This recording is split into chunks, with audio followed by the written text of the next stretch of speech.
Hi, my name is Clark Tiken K. Tokmo. Have you ever been called to speak without warning? No script, no presentation, just a sudden question, a few seconds to respond. In that moment, your heart beat faster, your mind raced, and you feel a rush of nervous energy. That exactly what makes table topics both challenging and exciting. Table topics force you to think quickly. When you're given a random question, you have no choice but to organize your idea on the spot.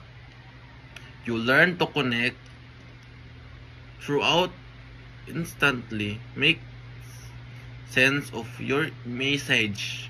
You express yourself clearly and within a very short time. That pressure, the one that makes your heart pound, is actually helping you grow. One of the best things about table topics is how they teach you to stay calm under stress in life.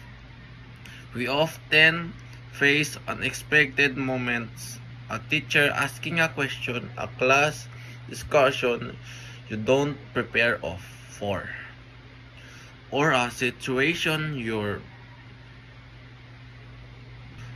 One of the best things about table topics is how they teach you to stay calm under stress. In life, we often face unexpected moments, a teacher asking questions, a class discussion you don't prepare for, or a situation where you need to explain something clearly. Topic help you handle these moments with more confidence. They train your mind to focus, breathe, and speak even when you feel nervous. Table topics also bring out your creativity because you don't have time to overthink. Your idea becomes more natural and honest. Sometimes your best answer comes from your first instinct, the story you suddenly remember, or the perspective you never planned to share. This makes every table topics unique and surprisingly fun.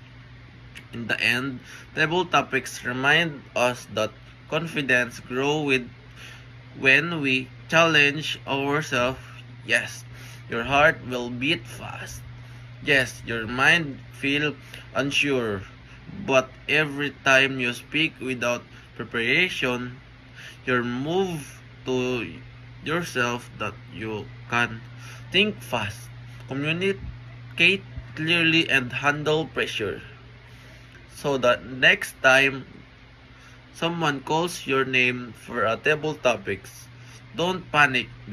Embrace the moment, trust your thoughts, and show that even under pressure you can speak with clearly, confidence, and courage.